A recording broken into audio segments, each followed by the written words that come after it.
to accept whatever you offer. You're our prison. Oh my god. I can't do this. No, I can. Gamers! I just finished the second chunk of my Dragon Age Inquisition playthrough, and oh my god, we accomplished a lot. We introduced a ton of new characters, the story took some twists I was not prepared for it to take this early, we introduced time travel? Yeah, let's get into it. Alright guys, quick reminder, this is a blind playthrough of Dragon Age Inquisition that I'm doing before Veilguard comes out in a couple months. I'm trying to take the game kind of like at my own pace, do things kind of how I would normally do them. I would say this is like a pretty blind playthrough, so a lot of the story is very new to me, and that I think is kind of like what has been jumping out to me the most about this game, especially like the last chunk that I played, right? However, I will say the last chunk started out a little bit slow, right? I think the last thing that I did last week was we found, oh god, I keep thinking of her as Red Jenny, but that's not her name. Her name is, I think it's Sarah, right? She's like a rogue girl. I'm just gonna call her Red Jenny, okay? That's who she is in my head. We had just found Red Jenny last week. This week kind of picks up in that similar vein, right? We went about, I can't remember the order that I found them all in. I found Iron Bull, the bull, man with distressingly large horns and distressingly huge nibbles that he just proudly displays for everybody to see. And whose face, I'm pretty sure, by the way, inspired the Giga Chad face. We found my queen, Lady Vivian, the first enchanter. I don't know if that's her actual title. I don't remember. She's something. Wow, you know? Pleasure to meet you. I'm not gonna lie, when she talks, I'm not listening to anything. She's pretty cool. She's awesome. I love her. We found Black Wall, who is okay. Talking to him kind of feels like talking to a wall. But it's great. We've fleshed out our team. We've gathered our people. We've assembled the Avengers. We're ready to go, right? There was a little bit of a lull in the story after that. I had to go around and I had to get enough power or influence or whatever that mechanic is called. I think it's power, right? To progress the story. And at this point, I found myself at kind of a fork in the road, right? We had the Templars on one hand as the group that we could reach out to for help, and the mages on the other. I just wasn't super into the Templars. Something about them, like punching that lady in the middle of the town square last week, kind of just rubbed me the wrong way. Yeah, I just wasn't feeling it. Looking back on it now, I understand that I think they're kind of setting it up so that there's potentially maybe some division amongst the Templars, and actually now, the more that I'm thinking about it now, the more I think that maybe there's a storyline within the Templars that maybe would have played out almost similarly to the one with the mages. But yeah, bad first impression, so I ended up kind of going with the mages. I went up to, I think the town's called Red Cliff in the Hinterlands, my least favorite zone. Not just of this game, but probably of any video game. I don't really like it right now. But I made it to the town. Town's fine. Except it's not fine. Actually, it's really terrible. So I went up to Red Cliff to meet with the mages after their leader had approached me at Val Royo. I think that's the name of that city, right? I'm getting it. I'm slowly getting it. That's the other thing about this game. There's a lot of faction names. There's a lot of character names. Names of different tribes and peoples and communities and stuff, and I'm slowly kind of, it's seeping in slowly but surely. But yeah, there was a mage who had approached me at Val Royo who said that were I to approach the mages, there's a possibility that I could get them to side with me, or at least some of them maybe to side with me. And then so we go up to Red Cliff to meet her, and she has no memory of doing that, which is pretty sus, pretty interesting. As far as mysteries go, pretty good. I liked that. I liked being on my toes. And then we met, oh god, Alexius, I think was his name, right?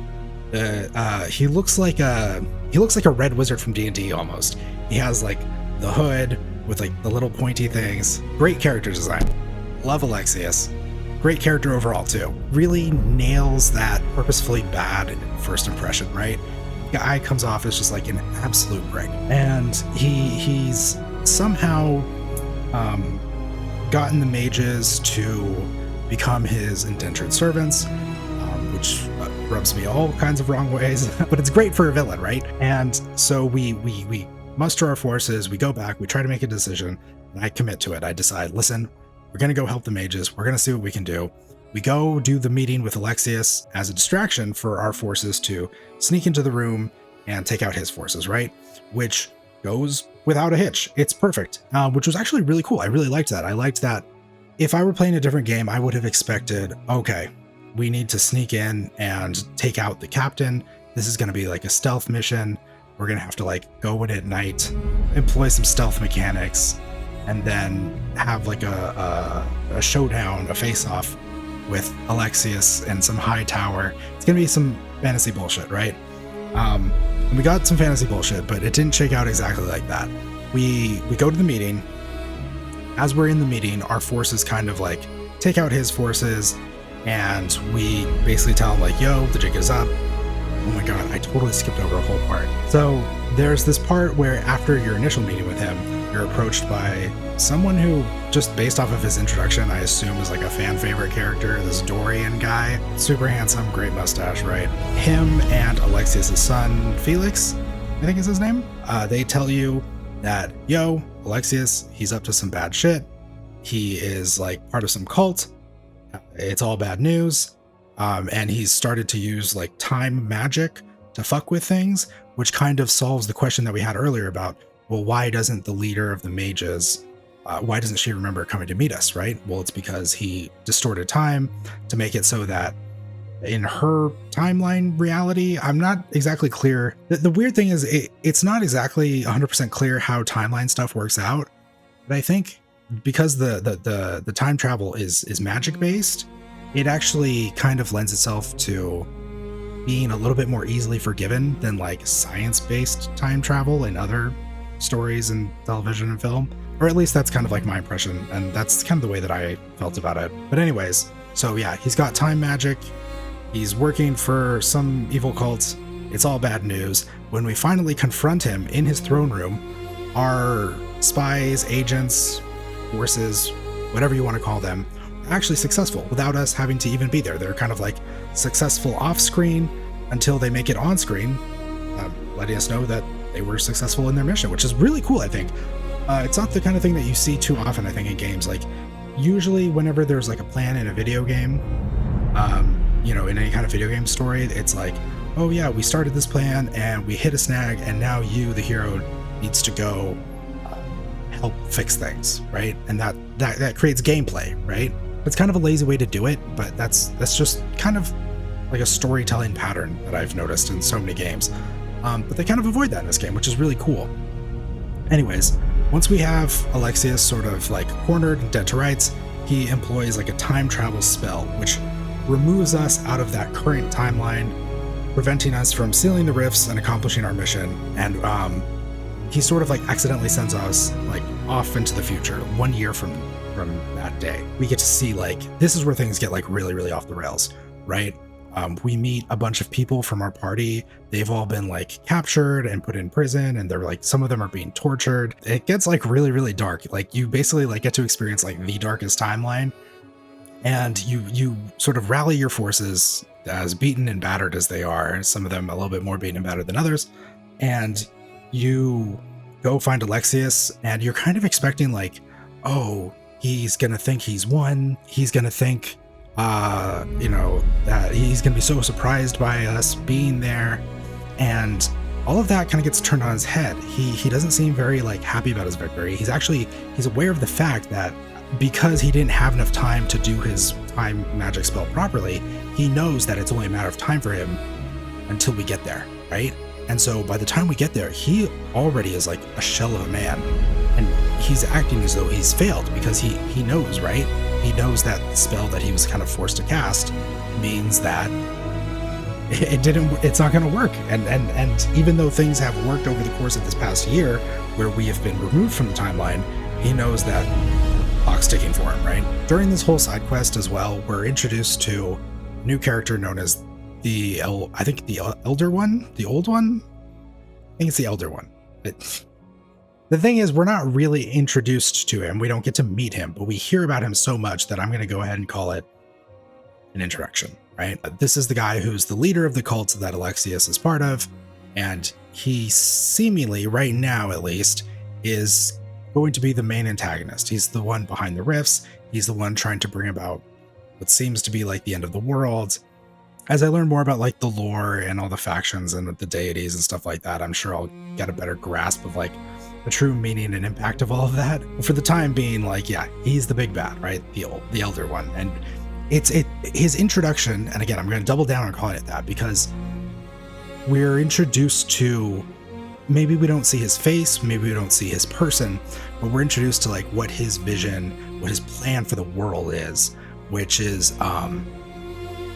frankly like it's more terrifying and more awful than any kind of like character design would really convey, I think, especially at this point in media, right? We're so like kind of inundated with like, you know, really well designed evil wizards or warlocks or dark knights. We've gotten so many of those, and the designs are cool. It's great, always great to see, but to be introduced to someone by seeing like what their evil plan would result in first, I think it's just really effective storytelling. And again, very uncommon in video games. Eventually we make it to Alexius.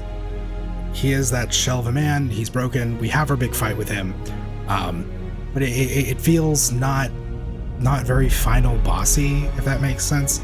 It feels kind of like, yeah, we're fighting him, but he kind of, in a way, even though he is putting up a fight, he's not gonna go down for free. It feels like he knows that this is inevitable, what's about to happen. He is going to die, and that he has failed. So we beat him, we undo his magic spell, sending us back to the point in time that we left from.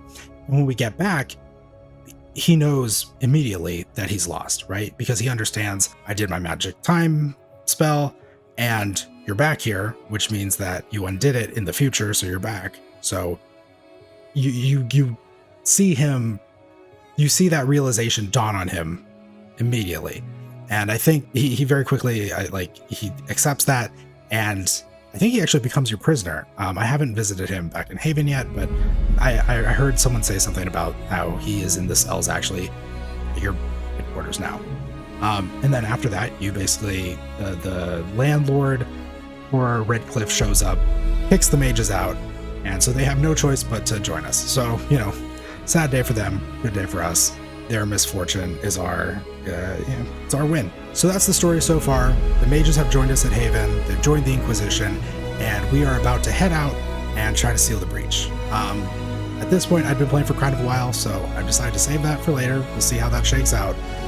But one thing I'll say right off the bat is the way that this story has really swung for the fences with some of the choices that it's made, has me really, really excited for like what's going to happen next. Yeah, I have no idea, right? I think like nothing that it's doing is something that I haven't seen in stories before, but they're still bold choices nonetheless, right? The decision to seemingly casually throw in time travel, it felt almost like it came out of nowhere, but it didn't feel like it didn't belong in the story, right? Clearly, this is a world filled with magic. Magic can do all kinds of things.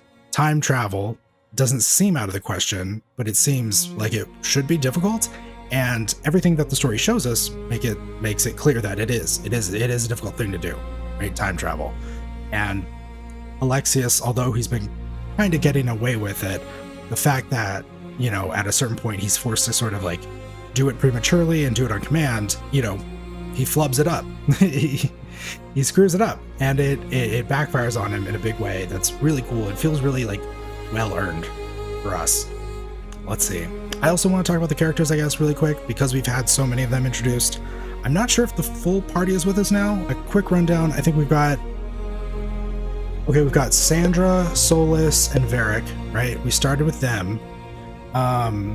We've got Red Jenny, the Bull, the Cull, Leilani, although I guess her and Cullen aren't like real like party members. Josephine also falls into that camp. We've got Black Wall, and we've got my queen. How could I forget? Lady Vivian, and did I say Dorian? I think I did. I feel like I'm missing one. Who am I missing? No, I totally got them all.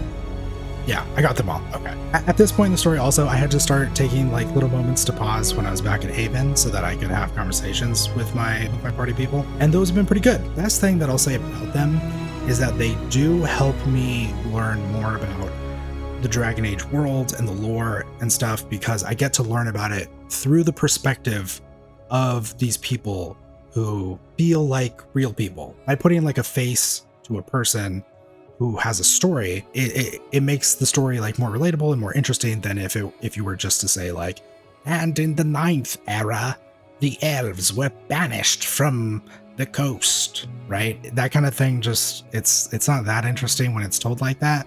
But when you get to hear about, oh yes, like I come from a tribe of other people who also have horns and are presumably gray, and we don't get married, and we're all raised in like a kindergarten classroom, and then we're told to go be soldier spies. It's like, whoa, that's kind of interesting. I'm kind of interested to hear about that. Or when my queen is telling me about like the circles of mages or something. Actually, that's a really bad example. I'm barely listening when she's talking to me. But you know what I mean? Like when you're hearing Cullen talk about like the Templars, it's like, okay, I understand. So here's someone who's like a fan of the Templars. The Templars actually mean something to him. And so when he tells me about, you know, their leader and how there's maybe some division amongst the Templars, actually, you know, I actually integrate that knowledge into myself better than if I were just like watching like a simple stripped down lore video. I'm trying to avoid talking about this, but there's also like the classic BioWare dating sim element to it, right? Where you get to flirt with every one of your characters. That hasn't progressed too far yet, although I will say, I think that is in like the top, it's in like the top 3 goals I have for this game, is progressing that and seeing where those go. Let's see, I think the only one I've had like more than a few chances, or at least like a handful of chances to have some flirty lines of dialogue is my queen, Lady Vivian. But I think on one of them, or the most recent one, she actually shut me down super hard. But that's okay. Listen, that's actually goal number 1, okay? Is to turn Lady Vivian around. She will love us. We will love her. We already do love her, okay? She's our queen. And I won't hear anything otherwise. I won't hear anything to the contrary. That's it. That's kind of where I'm at with the story and the characters. I think it's all good. I'm really excited to see what happens next week. There's a little note thing here that I have that has a few notes to help prompt me in my reaction to the story and my summary of it. And one of it is like to do some theory crafting on what's going to happen next. And with everything set up the way that it is, with us about to go seal the breach, it's pretty obvious that that's not going to work, right? We've been playing the game for like 10 hours-ish. We're not going to seal the breach. We're not going to stop the rift. Things are not going to be ended, right? And I think the game kind of like leads you, at this point, the game is just like, I don't even know where it's going, you know? The game knows that you know that the game's not going to be over. But in terms of like what's going to happen, like how bad are things going to get? How much are things going to go wrong? Dude, it could go anywhere. And I think that's definitely like, that is definitely my favorite part of this story so far, is I really have no idea how willing they are to fuck shit up, man. So yeah, I'm really excited to see that. In terms of the gameplay, real quick here at the end, I'll say it's a little bit better now that I've gotten like 4 or 5 skills on my character. The other characters in my party also have their skills, but I've advanced the combat skills enough so that I'm not just standing in place and spamming auto attacks. But you do run out of mana pretty quickly, or I'm sure on other classes it would be stamina. Oh, that's another thing I actually forgot to mention earlier, was that last week I started as a rogue, and I did not have the best impression of combat, if you recall from that video. If you didn't see it, go back and watch it. But I didn't love it.